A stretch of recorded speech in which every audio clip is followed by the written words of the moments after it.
entreprises de l'aéronautique comme SKF à Saint-Cyr-sur-Loire, Mecachrome à Amboise, qui ont supprimé des dizaines et des dizaines d'emplois. Par exemple, ce fonds souverain, comment s'applique-t-il concrètement à ces entreprises?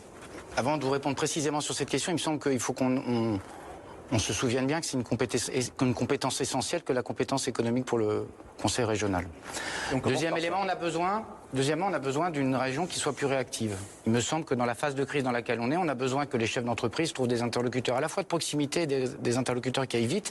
C'est ce qu'a fait le gouvernement au travers des fonds d'urgence et des différents fonds qui se sont déployés. Et il faut que la région soit en soutien de ce plan de relance massif. Troisième élément, il faut qu'on accompagne les grandes transitions, et j'en viens donc à votre question, en particulier les secteurs qui sont durement impactés par la crise Covid. Je pense au secteur de l'aéronautique, effectivement. Il faut qu'on les aide à la fois à diversifier leur métier et par ailleurs à amener les grandes transitions. Je pense à ce qui est en train d'être travaillé avec l'aéronautique, avec Safran et avec d'autres, en termes de transition de la motorisation. C'est pareil sur l'automobile.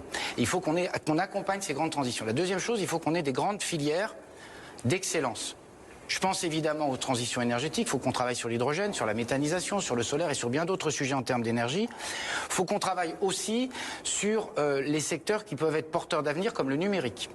Il y a beaucoup de métiers dans le numérique et il me semble que nous pourrions porter, il y a des initiatives, y compris ici à Tours, qui doivent être accompagnées, coordonnées par la région.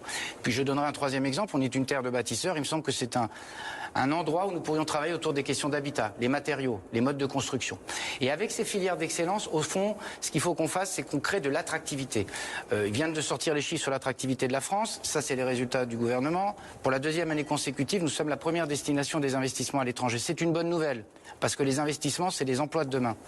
La région est dernière ou avant-dernière en termes d'attractivité de ces investissements. Et donc il faut qu'on travaille sur l'attractivité, sur l'image et sur l'excellence qu'on a envie de porter nous-mêmes vers l'extérieur, parce que c'est comme ça qu'on fera venir des entreprises et donc des emplois.